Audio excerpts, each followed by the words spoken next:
I don't know. I only see one picture, and the rest apparently is on voice.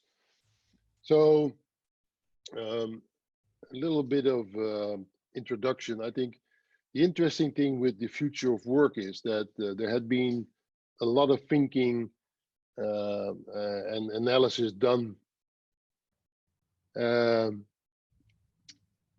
all over the years.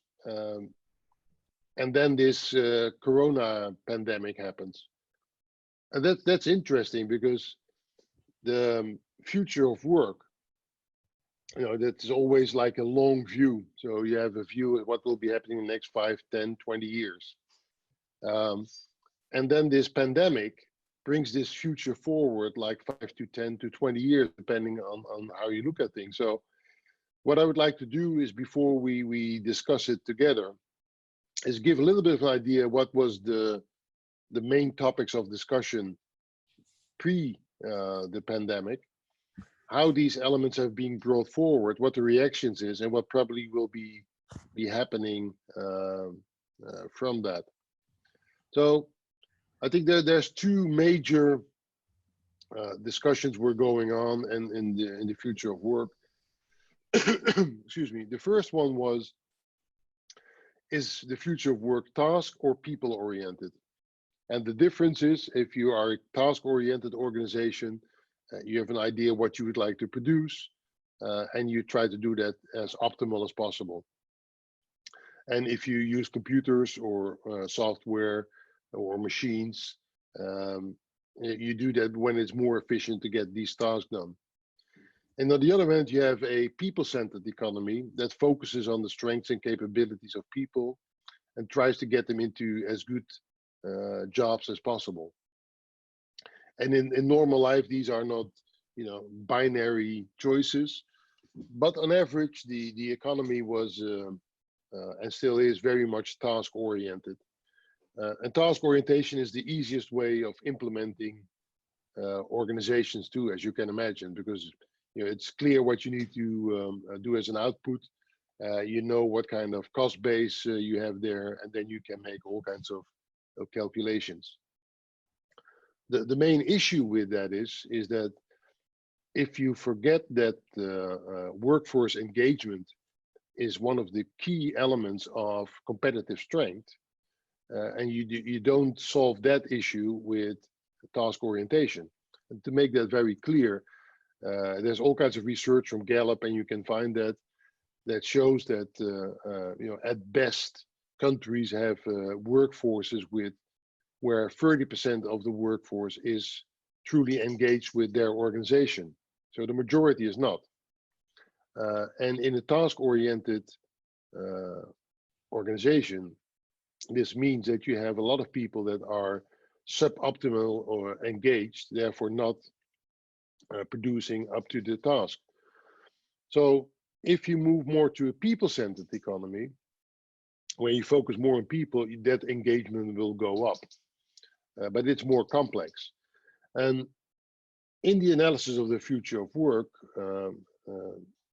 it was found that through technology, it's much easier to focus on these people's needs and qualities and skills.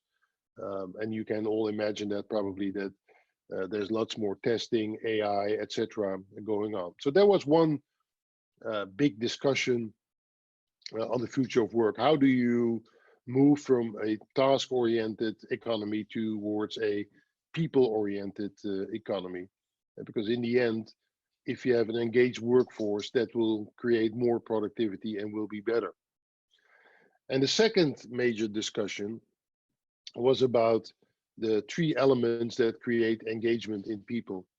That is what people can learn, that is what people can earn, and that is what people can return to society.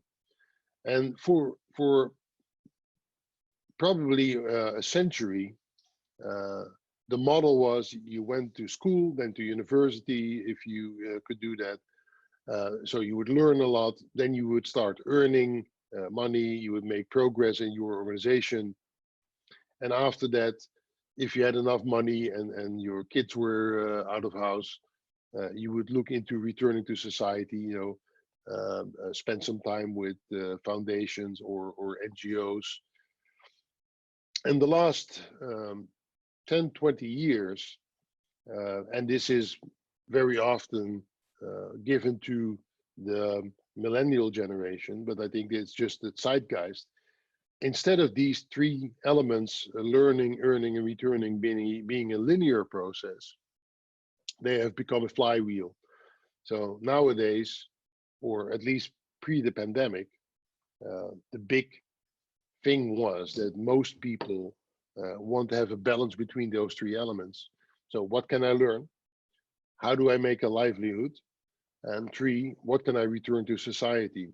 And you can imagine that if you're in a purpose-driven NGO, you might be more on the returning side. And if you need to make the money for your family, and that's the core thing you care about, you're more about the earning side. So if you take these two big future of work discussions going on, how do you match task and people centered, and how do you make sure that this flywheel is optimally optimized for your organization? And then the pandemic comes. So what did the pandemic do? Well, a number of things, and most of you know this, but I think that for the future of work, it did a few very crucial things. One, it created a number of standards that were exceptions before. And to give you a very simple example, we always talked about digital nomads until 2 months ago. You know, digital nomads were these people with their laptops on Bali programming, and this was a very small group of people. In the Western world, within 2 months, virtually everybody has become a digital nomad, working from home,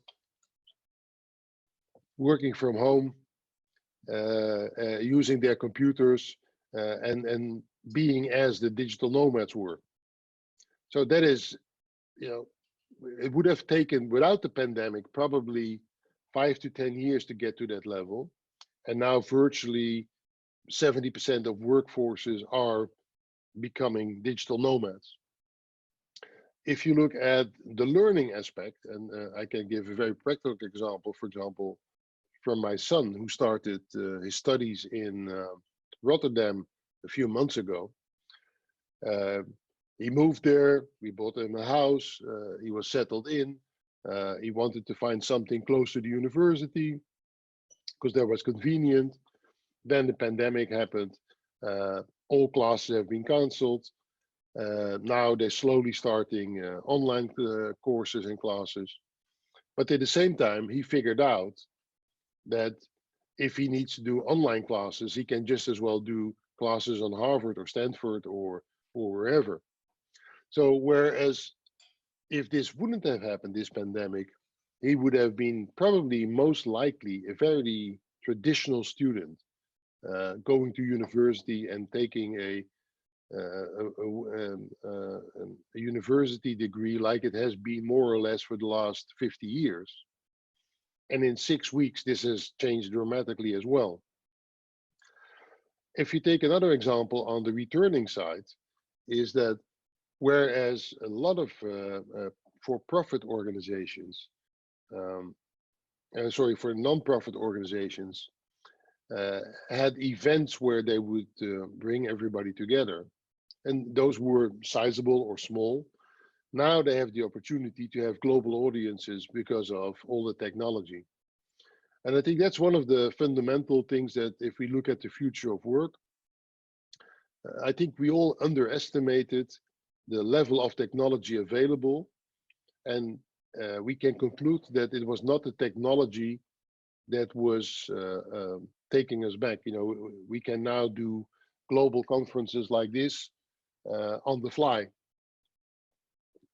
And this is not because of the pandemic, but this is because all the technology was already there. We just didn't use it at scale as we do now. And that is a very fundamental thing, as I said before. Humans normally take a new habit after 60 days. So if you spend 60 days doing something in a certain way, it becomes your new normal. And for many countries now, the 60 days lockdown, or whatever you want to call it, will be the case. So we will, after this pandemic, or the first wave will be gone, we will have a number of new future of work elements brought into our normal life. The first one will be that this kind of meetings we have now will be a large part of how we work together. So whereas the digital nomads were once an exception,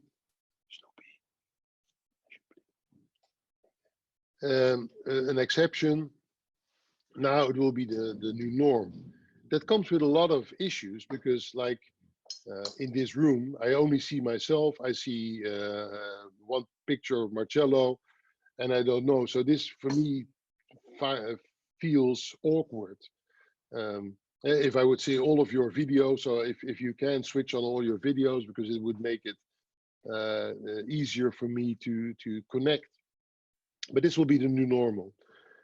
But this new normal is very different to what we would find, as Marcello said, in an event like Kindernet, where you would be all together. Hello, thank you. Where you would all be together, you could share a drink, you could connect, you could have similar experiences. So that's the drawback. We need to find something there.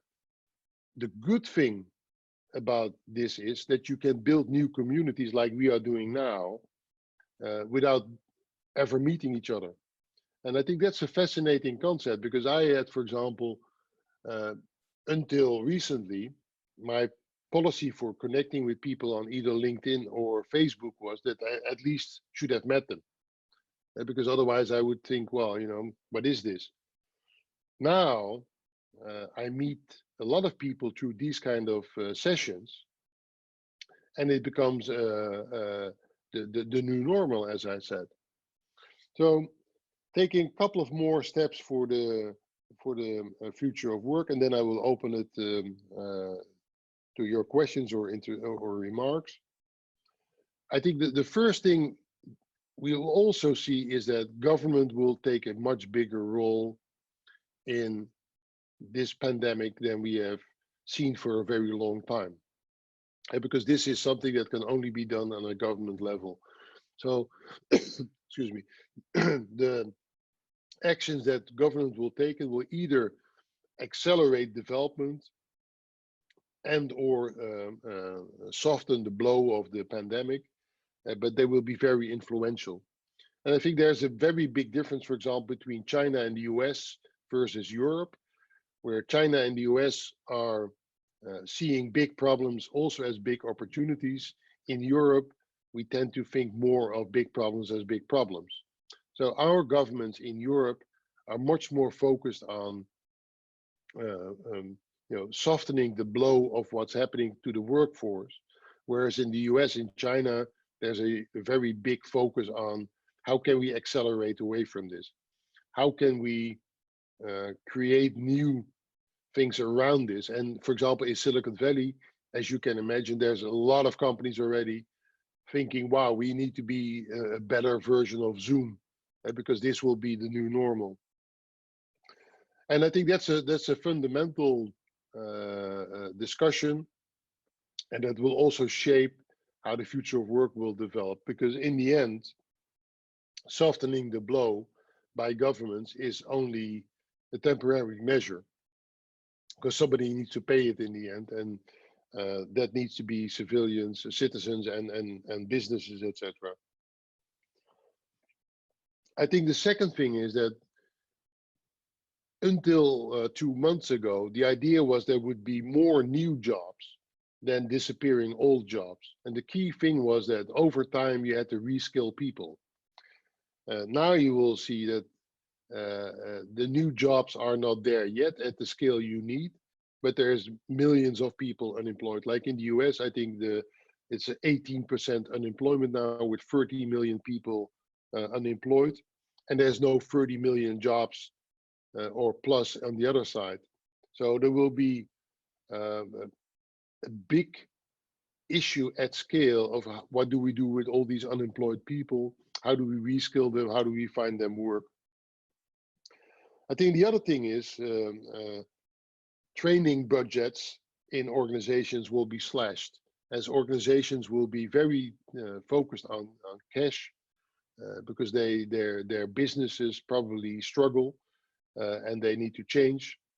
It means that the traditional training budgets will go down, but you will need to do a lot of things. So a lot of organizations will need to switch from mostly physical to much more digital, and that will require a lot of training, but it will be short time and cheap training. And I think that rolls into education as a whole with the future of work. I think it will accelerate online courses. It will be more difficult for universities to explain why they would charge $100,000 in the US for 1 year versus $10,000 online. So that will also be a big shift. And as I said before, many people will get used to online courses. The online courses will be available worldwide for everybody to do. So it will become much easier and cheaper to follow them. Of course, they are different, but it will have an impact on education as a whole. Two last points before I open up. I think the engagement of the workforce in this new setting will be even more important because I'm not sure how many of you work from home now and how it affects you, but I see in a lot of organizations I'm involved with that it starts affecting people. They were used to having teammates and social communication around the coffee machine, etc., etc. That all is gone. So now they're sitting at home, maybe with children to take care of in very different environments with much less social contacts. So that will be something. How do you make sure that they will be engaged, and how do you measure that continuously? Because as soon as the engagement goes down, the problem for organizations will go up. And I think the last one is the gig economy. That was already big, will be even bigger now, because there will be a lot of things that are shape-shifting rapidly overnight, more or less, as we just discussed. And that implies that there will be a lot of need for temporary workers, but that will go again as well.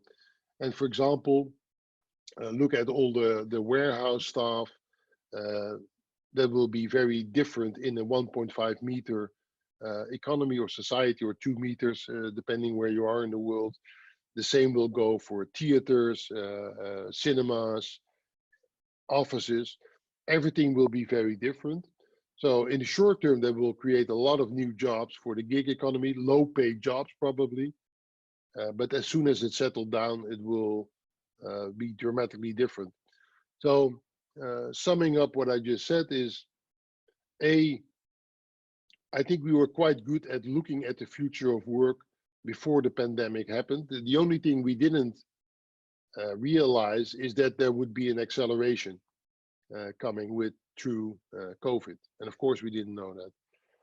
The acceleration shows that there's a lot of technical infrastructure available to cope with what is new, but it's difficult for the people in the organizations, because they're not used to it. If we would have taken 5 years to go where we are now, it would have been very different. Now it's overnight and people need to adjust. So the uncertainty that we are all facing in the future of work is huge. So therefore, I think the issue will be, make sure you have an engaged workforce, that you keep your organization up and running, and take the benefits of it. Because in any revolution or disruption, there will always be the ones that take major advantages of what they have.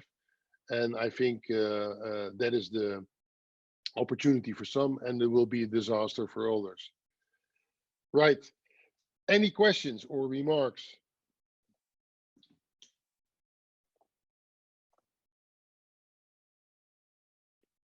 Is anybody still there?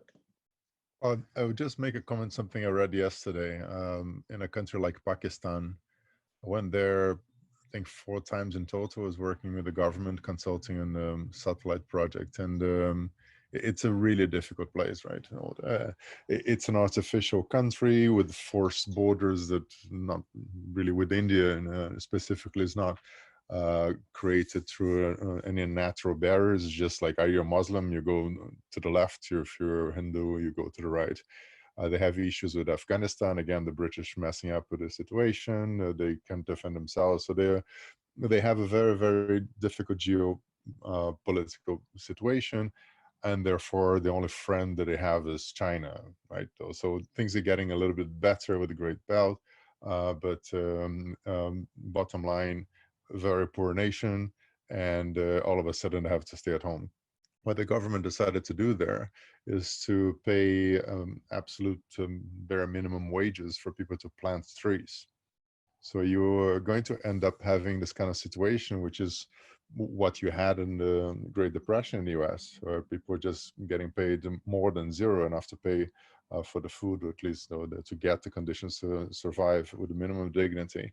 And this acceleration that you mentioned in terms of all those mega trends. I mean, AI, robots, and all sorts of automations is going to happen anyway. It's just happening much faster now because people go Right. like, "Hey, it isn't that bad." Just imagine having this pandemic 10 years ago, playing snakes on your Nokia phone, right, and being Exactly, unable Marcelo. to. That's a very good statement. And the mobile phone networks and even the home landline phone networks would get completely flooded. People wouldn't even be able to call one another. Remember when you had like those concerts, or if you went to a football stadium and you tried to do singing, or even to a phone call like 5 years ago was Yeah, yeah. impossible. So you're very, very fortunate to be in a situation where the technology mesh allows us to have something that resembles a new style of life, right? It was something that we could consider as parts of our future. So you end up in a situation where many people will start realizing that their skills are not very valuable anymore. This acceleration is going to get tech companies to justify their price point, saying, look, if you have to keep 2 meters away from each other, might as well just go virtual, depending on what you're trying to do. And we have to figure out what to do with all of these people. And I believe that some sort of implementation of the tree planting in Pakistan adapted to the more advanced economies is going to take place, because it's not like the world is running out of problems to be solved. It just needs to be uh, solved in many cases as a hive, where you have people's intellect and there's a layer that connects what these people can provide to help solve the problem in modular ways. And um, and that way you keep them occupied with an intellectual challenge, right? Okay, let's just try to crowdsource a solution for a specific problem. So more and more people are going to have a problem marketplaces saying, we need to solve this issue. Would you like to participate in the resolution of this issue?